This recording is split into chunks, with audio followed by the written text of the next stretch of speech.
Welcome everyone. We are having a cuppa with the parents, a great, good grad chat for parents and their children. Before we start the session, I'd like to acknowledge the traditional custodians of the land on which we are all gathering, all across Melbourne and in Victoria, and would like to pay my respects to the past, present, and emerging leaders. Yes, it's been a few weeks that we find ourselves in this situation. And following the last session we had with Cuppa with parents, we had a great idea to invite a special guest to come along and share with us some ideas, some strategies, some stories of how we're going to lead a couple of roles together in our lives and in a new environment, and that's being cooked at home with our family. So I think I'd like to introduce our GSA family officer, Lubna, who has been the absolute driver and champion to get family and parents to rally behind these issues and to ensure that their concerns are being heard, and we're being able to advocate for them. But we're also fortunate today to have Silva Nazaretian, an accredited practicing dietitian and a health promotion and well-being program coordinator at the Southern Migrant and Refugee Centre. Welcome, Silva. Thank you, Rachna. Thank you so much. I'm very happy to be here today with you and the graduates. So thank you for inviting me.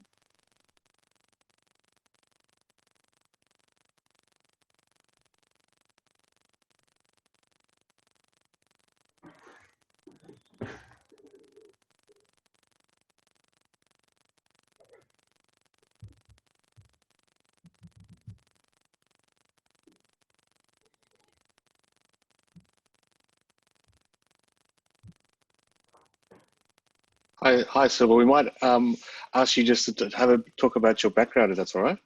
Yes, absolutely. Thank you. So I have been an accredited practicing dietitian for the last 15 years, and my work mainly involves consulting one-on-one as well as groups in medical centres. I really enjoy it. I love it with such a passion, and my specialties are gastrointestinal nutrition, diabetes, and also weight loss.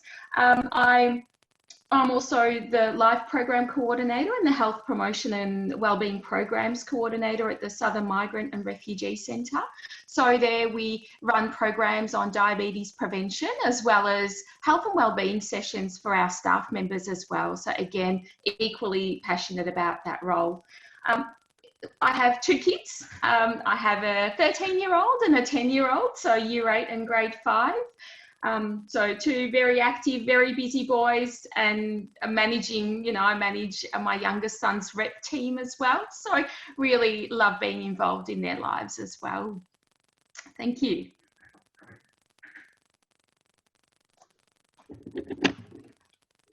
Fantastic. Thanks, Silva. Look, obviously today's session is about supporting our graduates with children, especially during this difficult time. And I know that you've got some tips to support our graduates in juggling the sort of the home and or the new home life, I guess we'd probably have to refer to it. So yeah, look, carry on, and if we get a chance and we have some students in the background there, we'll filter some questions as we go along. So yeah, over to you, Silva. Yeah, fantastic. Thank you so much. So if we could change the screen. Yes, thank you. So when I was writing this presentation, I thought, oh, what do I call this? And this came to mind. I thought, well, balancing act, which is what we would like to do. And sometimes we are acting like everything is balanced. And I think there's no right or wrong about doing this. We've been put in a situation where Suddenly we have become teachers, we have new colleagues in our house as well, which are our partners or who we live with. So sometimes it is a very big balancing act, and sometimes we get it right. And other times we may just have to act like we're getting it right and really just get through it the best we can. So that's where the title comes from. And I thought, well, it is a bit apt, and yeah, hopefully everybody is feeling a little bit like that as well, that sometimes we're doing it right and other times we're just doing the best we can. Thank you, Teresa. So yeah, I've talked a little bit about myself. So just gave you a little bit of an introduction. Thank you. I love this quote. You know, life isn't about waiting for the storm to pass. It's about learning how to dance in the rain. And there will be some days where this doesn't really ring true, and we want the storm to pass, and we just want to get on with things and go back to normality. But then other times we think, well, let's just try and make the most out of what we have. And in my family, I know, and I can really only speak from experience, I don't think anyone is an expert in this area because no one's really been in this situation before where we have such a big event happening in our lives. So the way that my family's tried to learn to dance in the rain is have a look at some of the good things that have come out of this. So we focused on the good. We sort of came together and had a bit of a chat about what is some of the good things that we're enjoying at the moment. So we are enjoying the slower pace of life. My youngest son plays rep basketball, so he goes to academy, he does his rep basketball and he does his domestic, which meant that he was out of the house every single day after school. Doing basketball. So he's really enjoying just having some time out, being able to do some different exercises to keep his body fit, rather than, you know, being dragged around after school every day, as much as he loves basketball. Kids are actually helping to clean up after dinner. So it's amazing that after we have dinner now, pretty much automatically, they just come and they just help with things, whether it just be something simple like unloading the dishwasher or wiping down the bench. It's great. And because we're all having dinner together at the same time, at the same place, I think they're feeling that connection and they're feeling that they can help and that they are playing their part within the family. Kids are actually seeing, so Daniel and Joseph are actually seeing and becoming involved in my work as well as my husband's work. So whereas before, of course, we talk to them about, or we talk with them around what we do and how we spend our day at work, but now they're actually seeing it and becoming involved, giving us some ideas, and just really being engaged with it. Home projects on the weekends, so we've been able to do just a couple of small things on weekends. You know, my study looks out onto a fence, which is really, really boring. So one of the projects is that they're putting together a mosaic on the fence. So they're going to paint it, they've drawn it up, and they're going to paint it so then I can have something nicer to look out onto. No commute to work or school. So I don't have to sit in my car for an hour to get to work. And then sit there and see clients. So there's absolutely no commute to work, and more time with the dog. The dog is absolutely loving us being at home. He's getting lots and lots of attention. So these are some of the good things that have come out of this and that we're focusing on and just trying to keep going with these things in mind. Thanks, Teresa. At the start of all this, so when I started working from home, and as you imagine, I was going into medical centres 3 days a week and then into the office another 3 days. So I was working out of the home for 6 days a week. And when all this happened and I stopped seeing clients in the medical centres for their safety as well as for mine, I sort of sat down and I did have a whole day where I was pretty down and out. I thought, how am I going to do this? How am I going to see my clients? How am I going to continue learning myself in my career and providing a service? So I sat down and I asked myself these two questions. I asked myself, what's important for me and what's important to me? And some of the things, and this is going to be different for everybody, and I'm sure that it will change as I go through this journey as well. So I thought, well, what's important for me? For me, is important to see some sunlight, to keep exercising, to keep eating well, to sleep at a good time, to get enough sleep, and to keep that normality in my life, being from such a high-paced job. What's important to me? So I thought, well, to me, what's important is keeping in touch with family and friends. You know, I put a lot of pride in my family and friend connections. I'm very social. What's important to me is the health of my children, making sure that they are healthy and happy, and that the events that are happening at the moment aren't going to have an everlasting negative effect on them, and you know, finding an opportunity to increase their resilience, to say that, look, we need to keep going even if things get tough. So these are two questions that I found really centered me and provided me with some goals that I could work through, and a bit of a path as we're going through it as a family. Getting organised. So I thought, okay, well, what are we going to do? We've got myself, my husband, and 2 kids, and we're all going to be in one family, in one house, doing what we need to do to keep going, if you like. So these are just some tips, and you may have other ones as well, of course, to whatever suits your family and your situation. So these are just a couple of tips that I found really, really useful. Thanks, Darina. I thought, well, let's try and set up a dedicated workspace for each person, and trying to keep that space as much away from the living area and the relaxation area, if you like, as possible. So away from where we sleep and away from where we meet as a family to eat and to relax and to chat. I guess we're in a bit of a lucky situation where I can have a study where myself and my husband are, and my kids have a study. But of course, Daniel is in year 8, so we couldn't have both kids in the one room studying at the same time. So Joseph is set up in the living room at the moment, but we make sure that everything is packed away at the end of the day. And I think that really helps as well. So if you have that flexibility to be right away and to have dedicated workspaces where you can close the door at 5 o'clock and you know, come home if you like. Otherwise, if you don't, then just trying to pack your work up, or pack the school work up at the end of the day. So then that really draws that line of, yep, that's the end of my school or work day. Okay. And you might even have a bit of a ritual, if you like. So at the end of the day, you might go for a walk. So around the block, just to break away from that work and then that family life. Okay. With younger children, of course, you may need to be closer to them. You may need to set up closer to them. They may have some questions as they're going through.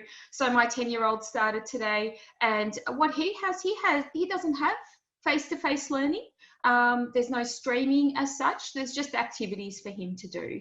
So in the morning we sat down and we did a little bit of a timetable as to what tasks he has, when his recess is, when his lunchtime is, and when are the tasks that he has to do by himself, and when are the tasks that I will join him in doing and help him and support him in that way.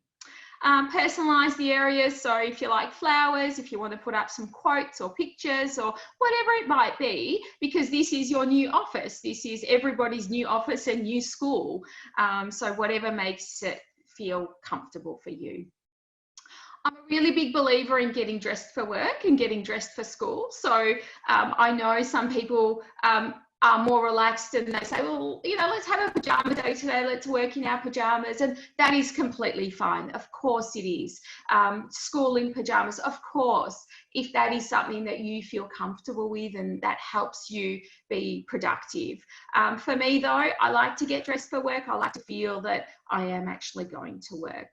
I know the kids have to wear school uniform during the day as well, so that's just another way that they can get focused in on what they're doing. Thank you.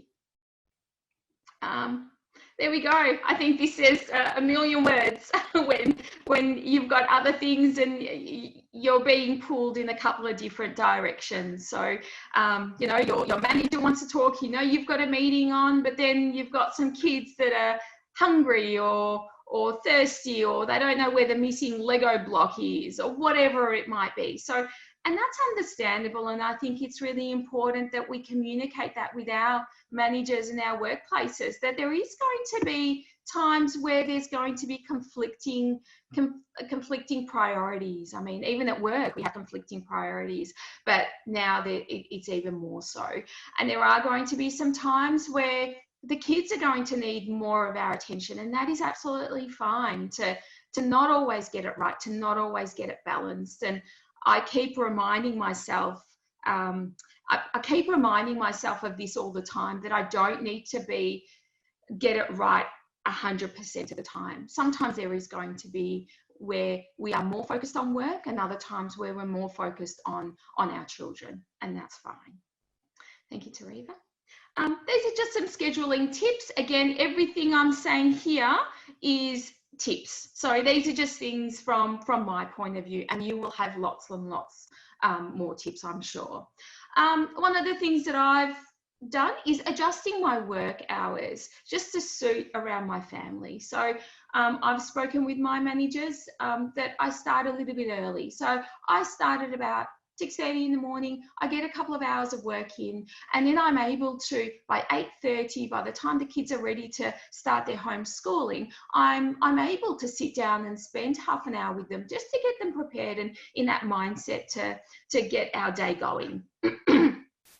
Excuse me. Putting together a schedule with your kids, but expect it to change. So absolutely. I've put a schedule together with Joseph this morning, and he's in the other room, but who knows what he's doing. He's meant to be doing writing at the moment, but we're not sure. We'll see how we go. He's got recess at 10:40, but you know, he might be watching TV. I'm not sure. But does it matter? Probably not. Okay. Is he happy? Yes. We'll make up for it. I'll go back to him after I have some time, when I have a break, and we'll realign the schedule. That's okay. Communicating work hours and tasks with the kids. So just for them to be aware, and I think that communication is really, really important, that they're aware of your schedule. So I've said to my kids, look, today until about 11 o'clock, I'm going to be a little bit off. I've closed the door. Unless there's an emergency, unless something is on fire, you know, write it down. If you've got questions, write it down. We'll run through it later. Okay. Tag team with your partner. So if you can, tomorrow you might have a really important meeting on where absolutely you can't be disturbed, but at the same time, your kids might have something that they want you to do. So maybe make a plan to say, look, can we tag team here? Really, really important that I'm offline tomorrow as a parent. Let's you know, do that. Setting boundaries with your children. So go and stop sign on your door, a thumbs up, a thumbs down as to when you're available, and setting some times for breaks and possible activities. So things like, I have a meeting at 2 p.m. Do you want to go for a walk after this? Thank you.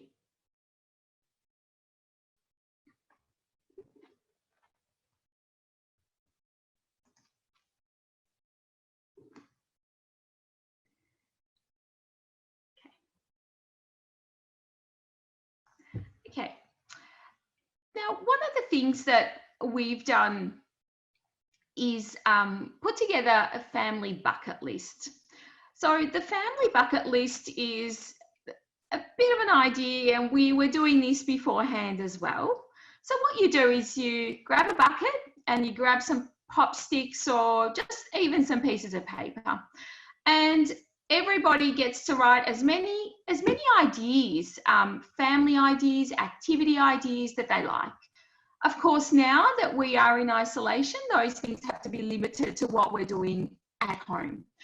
So writing down 5 ideas each, putting it in the bucket. Now, whenever there's a bit of downtime, or whenever your kids say they're a little bit bored or they don't have much to do, just ask them to go ahead, pick something out of the bucket list, and let's see what we can do. Let's see what comes up.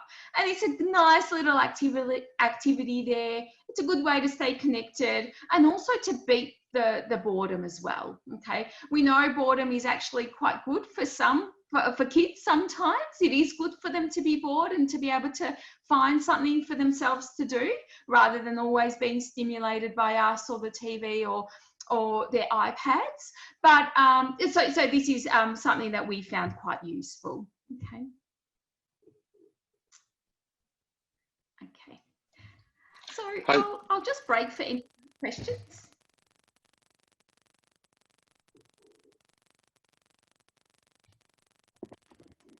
Any questions at all?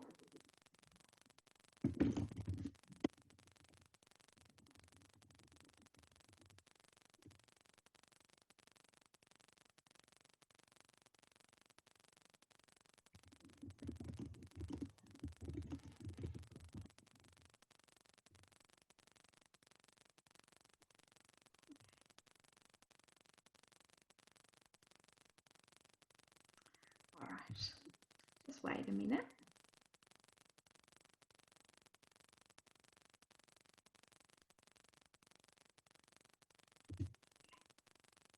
Thank you, Tavita. Keep going.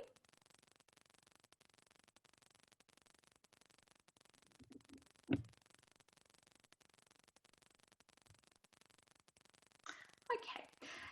As well as the bucket list, there might be some other things that you may be interested in doing with your children. So again, there might be some times where they need to entertain themselves for a little while. So these are a couple of things that I found really, really useful, and you might as well. So a little family activity on the top there is making some dough and placing your hands in there. So as a bit of a memento for our lockdown 2020. So they're the hands there, you could do the feet there, you could do your dog's paw if they let you, and then just colouring it in. So I think that's a great way of keeping kids entertained. And again, if you're quite busy with your work, that is something that you can give them as a task, as a little project to keep their hands busy for a little while. Okay. There are lots of live streams and educational videos, and these are great ones. So the Australian Reptile Park has talks and live streams every day, which is great. Animal tales as well, so they are really, really interesting. So something like that. ABC Me have just released, and they do have an app as well, so they have lots and lots of different things for various age children going from preschool all the way to high school. So we found that really quite informative as well. So these are things for downtime, if you feel that they'd need to do something independently. Okay.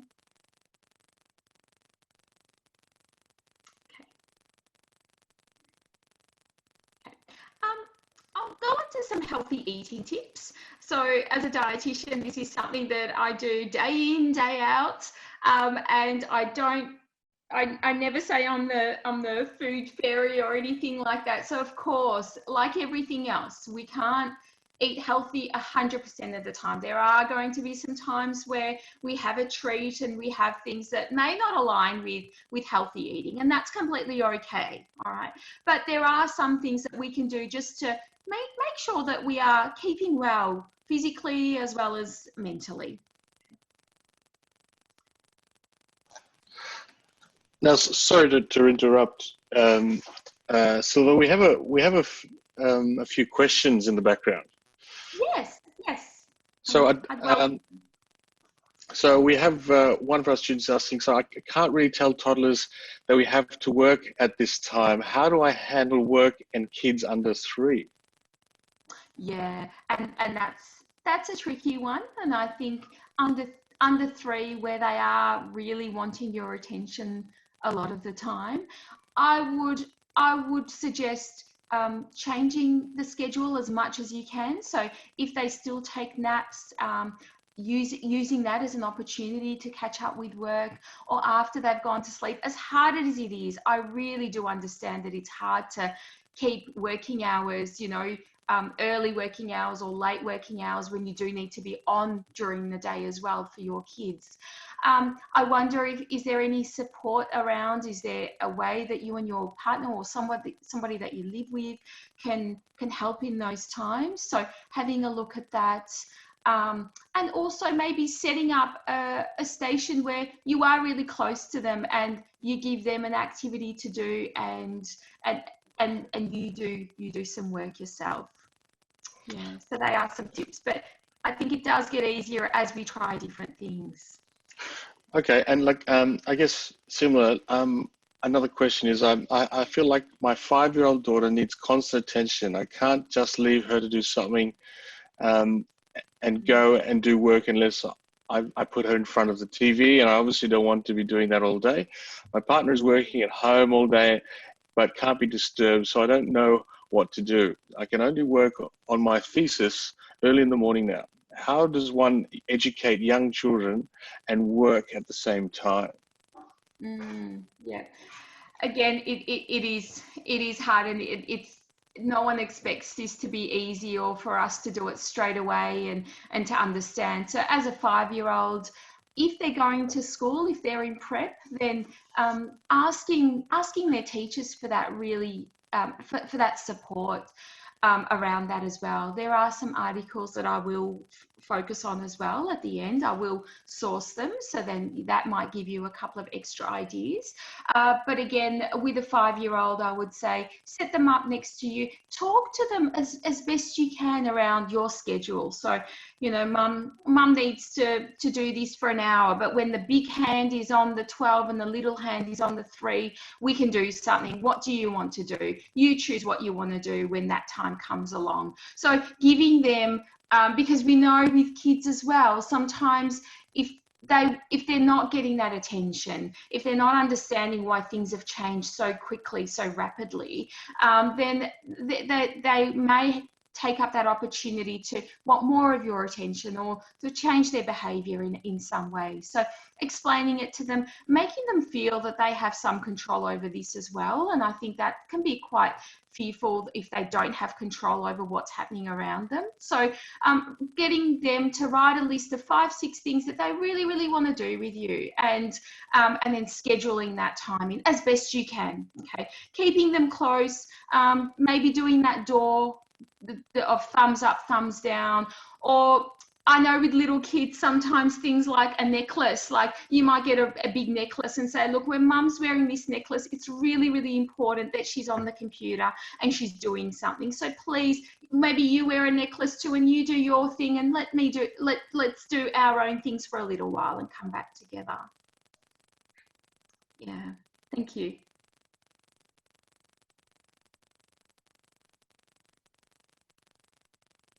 Okay. On video games, what do you think of that? Sorry, Tavita, I just missed that one. Apologies. There's a question here. So, what do you think of time spent on video games? I've read a couple of articles on video games. So I think it really depends on what your guidelines were before all this happened. So before all this happened, in my family, it was Friday nights. They could go on the iPad and Saturday mornings if they wanted to for a few hours. Of course, with all this, we do need to be a little bit more flexible, because I know personally that the schedules change. So we've given our kids a little bit more leeway in terms of screen time for their games. Of course, while they're studying, they are on the screen a little bit more now because everything is online. So bearing that in mind, we've explained to them that you can have a little bit more flexibility.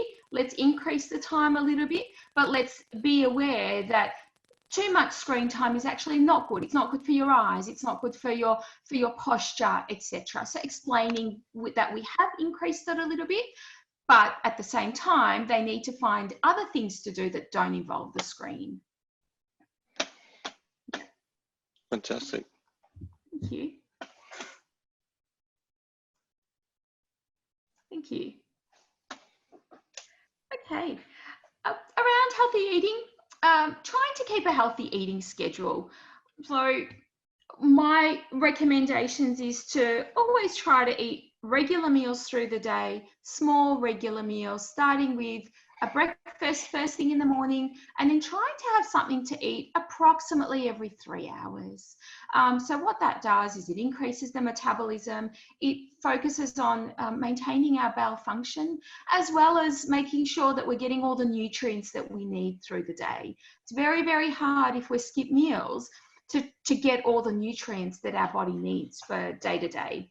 Okay, so trying to keep that healthy eating schedule.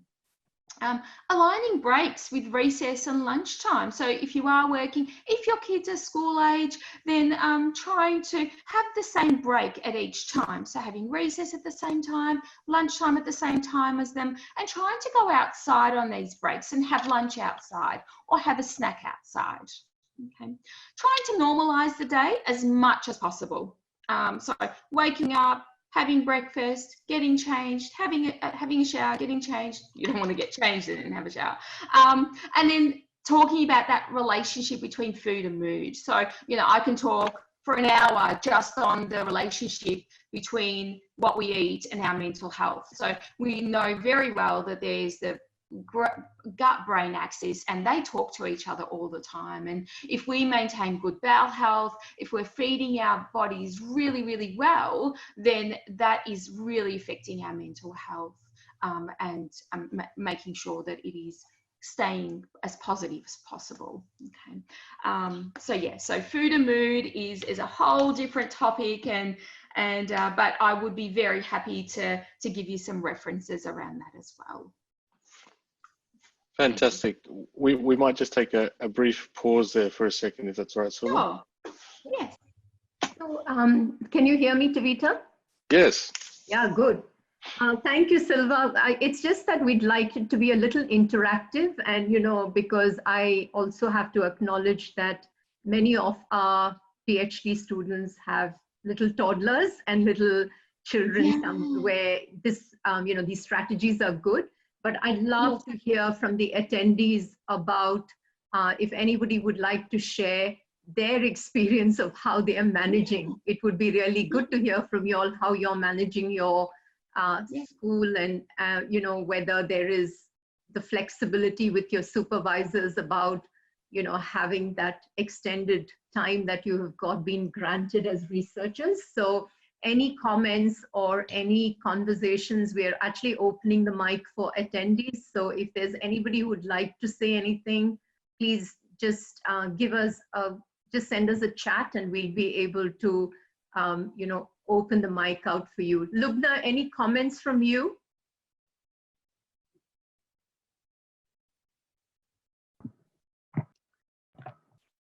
Hi, it's really interesting observation from the yeah. 1 second. Yeah, I'm apparently homeschooling my son, so he's constantly, I have to guide him now. It's not really bad at the moment for me. So we are coming into a schedule gradually. I never expected this will happen. So since school started today, so we got a lot of resources now. So we have to properly plan how to manage. But until now, since it was holiday, we are coming into a schedule. I don't know how it's for the other graduate students. I would like to hear from them before I talk. Sure, sure. Yeah. So I think we have someone who is willing to share something. So Eric, if you'd like to chat or let us know anything you'd like to share. Oh, I don't know. I just asked the question before, but I don't. Yeah, I'm sort of struggling with the strategy at the moment. Correct. Like I said, so yeah, I mean, I've been spending a lot of time, you know, trying to, well, because it's the school holidays, I just take my daughter for bike rides all day, which is fun and all that. But, you know, it's obviously not making much progress on the thesis. So, and I just want to acknowledge all the people, the graduates who are studying. that, you know, studying is very different from working. And I absolutely have the appreciation of how you do it. Is just, you know, hats off to you, because you're in the middle of a PhD, you're in the middle of your research work, you know, you've landed yourself in this situation, which is very, very hard for many of you. But I just kind of remember that, you know, we at GSA are there to advocate for you. We want to hear from you if there's anything that we can keep conveying to the university. So, Lubna, do you have anything to add?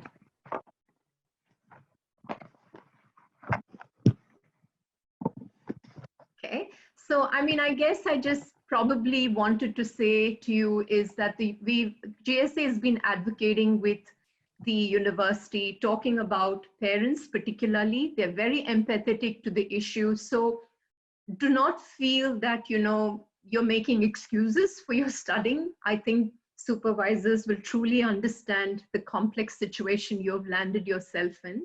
And studying is very different from working or managing toddlers, which many of you have under 5, is quite difficult, and along with other people. So I think just have those open communications with your supervisor, which is very, very, very important. We have someone who has something on the chat, and I think Lubna was just parenting as she was trying to facilitate. So Silva, we'll get on to you, and probably a little bit of focus, if you can, in the session, also talk about children who sometimes, you know, they are still toddlers. So just to understand that our particular cohort, and I'm sorry that I didn't make that very clear to you, was that most of them are graduates with researchers who have school-going children or young children, and they're all studying. So, you know, and they are working at many times. So I think it's not flexible where we can tell us our boss that, you know, have another session. So I think I think we have someone who has a problem with the mic. So if we can ask the person to just type their question to me, and I can ask the question. Of course, just let me know. Let me know when you'd like me to stop. No problem. Yes, so Silva, do you want to talk about your healthy eating? What tips do you have for us about mealtime? So, yes, thank you. So with the healthy eating, one of the things that that might be useful is putting together a lunchbox the night before, and you can do this with your children as well. This can be a really good opportunity, especially at that toddler age and under 5s, where they are still experimenting with food. Sometimes they're refusing food, sometimes they're being fussy with food, to get them involved in it as well. So putting a lunchbox together, and this makes sure that you're not forgetting to eat during the day, and that they've got something that they've got through the day as well. So in the morning, you might bring out the lunchbox and you might say, okay, well, this is what we're going to have. Let's go outside and have it together. And then we'll go back in and do another activity or do something else together.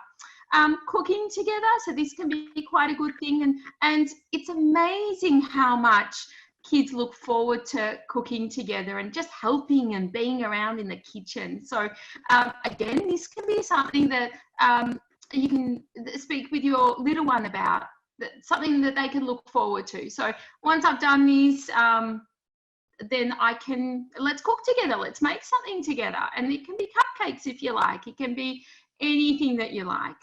Cleaning up, if you've got older kids, meal planning.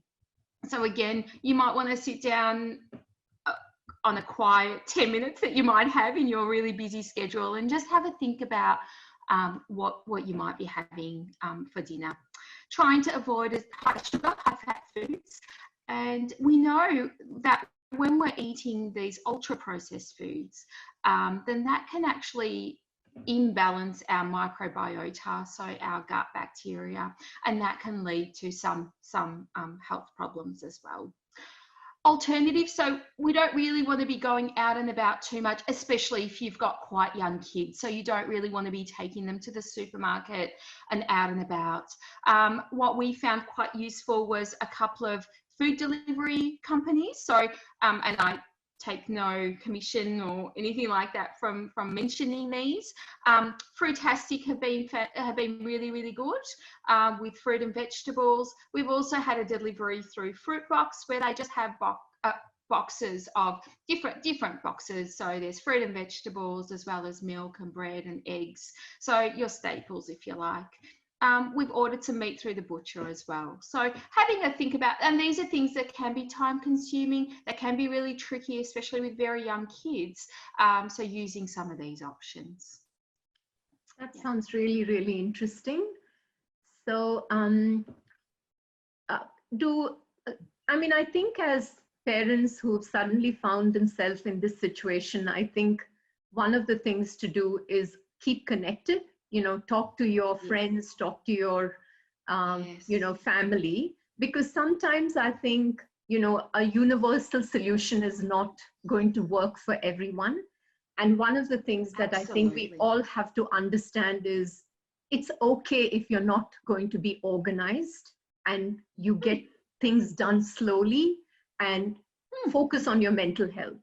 And that's really, really important. I think sometimes I always have to remind our researchers that, 5 or plus years of doing that work is a lot of time, and your dedication that's being tested. And just to understand, these are tips that are being provided. It may not suit all of you, but pick up the phone, talk to your friends, talk to 1-800 number at GSA. There is always a friendly Christine who is willing to answer the call and, help you with understanding how to pay a bill or, deal with your university faculty issues. So I do want to give a message to all of you that this may be sounding, a very difficult to do, and it may be hard when your child is howling and crying or not had a good night's sleep, or they want to keep talking over you or not give you time. But I think it's an unusual challenge we have in our life. You're not alone, and just reaching out to people is always a good idea. So Silva, what else do you have to share with us? Yeah, I've got a couple of quick recipes if that's something that you would like to do. So I know that breakfast in the mornings can be a really tricky time. It can be a really busy time for families. And these are some overnight oats. So you can make a mason jar of this, and this can keep for 3 days. So really healthy. It's got some rolled oats in there, lots of fiber, and just making it up together one night, keeping it overnight, and just having about 1/4 of a cup, half a cup of it every day. And it does last 3 days. So that might be something that you might want to try. With little hands as well, they can help you. The other one is sourdough bread. So this is, again, it's just a mix and leave, literally for 10 to 18 hours, and then just pop it in the oven. So again, something that is, if you don't have bread at home or whatever it might be, just something really quick and easy. Yeah. That sounds yummy. And just the members in the panel, if there's anything, other recipes you want to share, send it off to GSA and we'll put it up on the website for you all. So we'll definitely share Silva's recipes with you on our Facebook and our website. Yeah. So Silva, tell us a little bit of water, caffeine, alcohol, and just, having the time to fill yourself with some fluids. Yeah, that's right. Again, especially with our thirst reflex is not very good. So sometimes when we feel thirsty, we're already a little bit dehydrated. And I wonder if some of the attendees today have that feeling sometimes where they think they're hungry and they eat something, and then they eat something else, and then they're still hungry, and they eat something salty, they eat something sweet, still hungry, but then they have a glass of water and they think, oh, well, that was it. I was just a little bit tasty. So I wonder if some people have experienced that. So fluid is really, really important, keeps the metabolism going. A very, I guess a handy way of doing it is to, excuse me, is to have your big bottle of water on your desk. So to fill up a jug or a big bottle of water right at the start of the day and keep it on your desk. So then you are continuously sipping through it. Okay. I know, and I've just taken a sip as well. I know sometimes, oh, sorry, I've just lost my, oh yeah, there are some apps as well that you can use to remind you to drink water, but the only thing that reminds me to do is to go to the bathroom. So that doesn't really work for some people. So yeah, trying to keep hydrated. This includes things like herbal teas, coconut water, infused water if you want to just throw in some frozen blueberries or some cucumber into your water to flavour it a little bit so it's a little bit more enjoyable if you don't like the taste of just water. Caffeine, the recommendations are 3 to 4 cups of coffee or tea in a day. Of course, tea has less caffeine in it, depending on how strong you make it, of course. But as a general guideline, 3 to 4 cups of coffee or tea in a day. And of course, alcohol. So sometimes, again, some clients are saying, well, they are using this time sometimes to drink a little bit more than they usually do. They are at home, they're not driving, but just to be really wary of that as well, and to keep at the back of our minds that alcohol can be quite harmful to our health. Yeah. Avita, do you want to talk a little bit about what GSA is doing in relation to supporting families and graduates with some recipes and, you know, what's going on in the student engagement space? Sure, thanks, Rachna. So we are actually posting up some favourite recipes of us and students and our council members. So they go up about once or twice a week. We'll have a sort of a spotlight on recipes. We're also engaging with students that are parents to engage with their students over the weekend activities. So later in the week, so tomorrow, Friday, you'll receive some information about a challenge that we might set for you to do with your children, and then we'll reconvene next week to see if there's a champion or a winner out of a competition that we're going to set. Little things like that. We're also setting up Spotify playlists to be able to add your own music that you know your children would love into those children-friendly playlists. So they're just some of the few things that we're putting together to support families. That sounds really fun. So what are the next tips, Silva, that you've got for our families? Yes. It's a beautiful day today. We've got great weather. I said we've got a beautiful weather out there today. It's 25 degrees. So I think the next slide is really important. Yeah, we do, absolutely. We've had some really good days, and it's amazing. And when I talk about physical activity, it's not something that you have to do for a whole hour. It's amazing how much 10 minutes just being outside and just going for a little walk around the block, or, you know, I don't know, if you've got little ones, playing some chasey, or if you've got a basketball hoop, you know, learning how to throw hoops if you don't know. It's just amazing, that sunlight, that fresh air, and just keeping your body moving can make a difference to your mental well-being as well as your productivity as well. Okay, thanks, Teresa. Silva, there's a question here.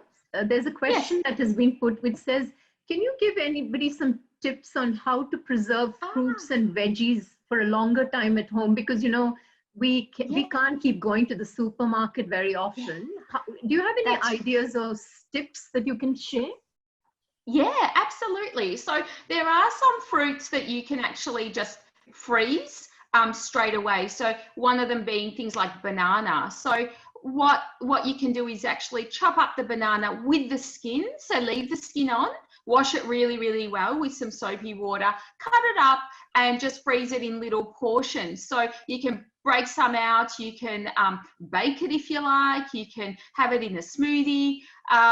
things like a bit harder flesh fruit, like apples or pears, you can stew it with a little bit of water and then freeze it in that way, again into small portioned bags if you like. So what I might do is I might put together a little handy tip of different fruits and vegetables and how to preserve them if you like, if you find that that might be handy. That would be really helpful. Yeah, perfect. Yeah. Yeah, with the vegetables, again, you could pickle them. So my husband's taking up pickling at the moment. So things like cabbage or cucumber, and we know that fermentation process is quite good for the bowels as well. You could grate some carrots and again freeze them, pull them out and make some carrot muffins if you like, or add them to your oats and make little bliss balls. If you've got time. So I know, and I do understand, I preface this at the start to say, you know, I'm not a food fairy at all. There are going to be times where we can't do any of these things. But yeah, if you are looking at preserving fruit and veg, then there are a whole lot of different ways that we can do it. Yeah. That's fantastic. Yeah. So is there anything else you'd like to share with us? So talking a little bit about physical activity. So again, there are lots and lots of online things at the moment that gyms are doing. I've put a couple of references up at the end of this presentation.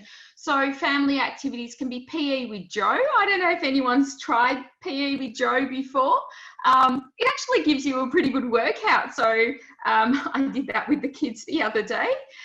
Exercise apps, I know that there's one more specific for women. It's called Workout for Women, and there's all these different exercises that can take 7 minutes or 9 minutes.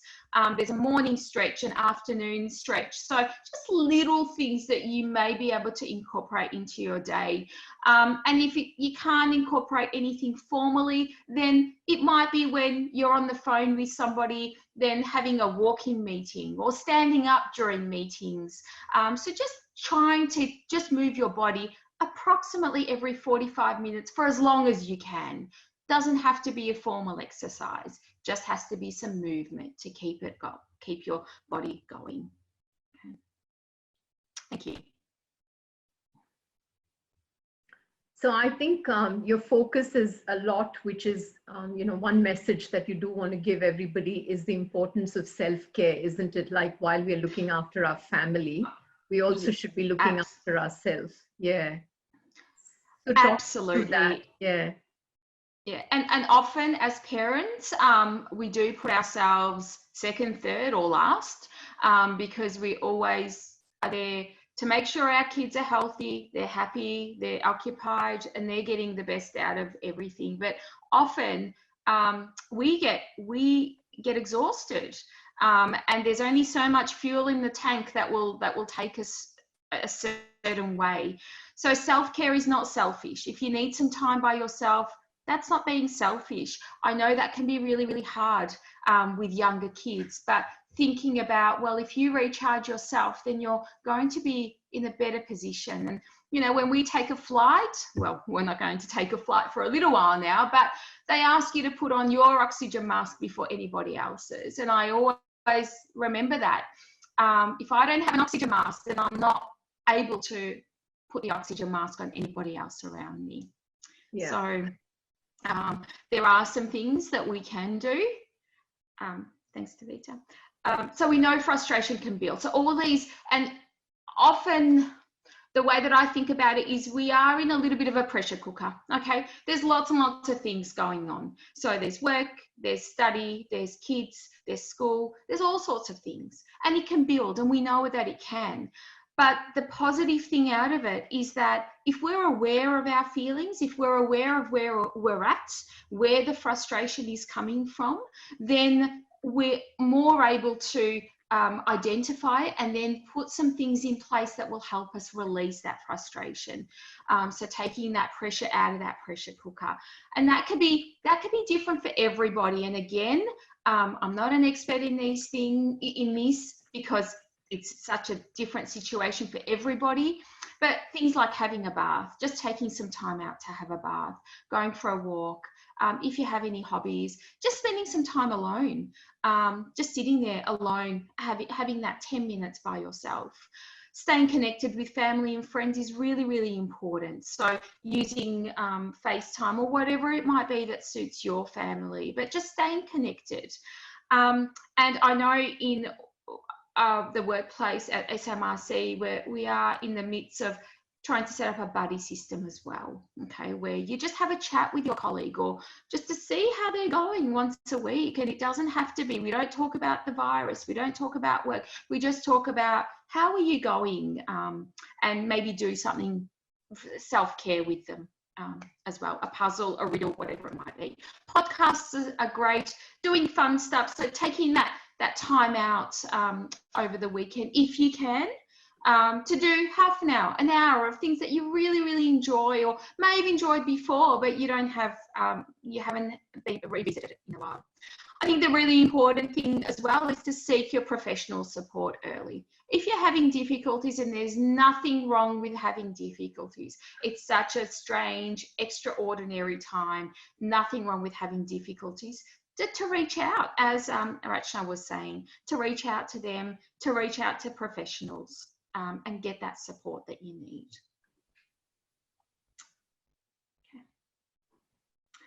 Okay. Yeah, sleep is quite important as well. And with the sleep, we talk about 7 to 10 hours of sleep a day. Okay. There are some fantastic tips on the next slide from the Sleep Foundation around sleeping tips. So limiting media exposure, and we know that blue light before sleep can really play around with our sleep habits, making time to unwind, taking care of our body, connecting with others. So these are all the things that we've touched on anyway, but they will also help your sleep. They will help your mental health. Keeping a regular sleep-wake routine, that might be a little bit different now that we're home, but adjusting to that and still trying to sleep at the same time and wake up at the same time, and managing fatigue with things that will help us relax through the day. Okay, and I really like this quote, and this is from the Sleep Health Foundation. Yeah, sleep is like a butterfly. You can't reach out and grab it and catch it. If you stay quiet and still, it'll come to you. Okay, it's the same with sleep. All right. I have put a couple of sleeping apps. There's a really good one called Smiling Minds, which is just some short videos that you can run through that will help you get to sleep and stay asleep as well. Okay, thank you.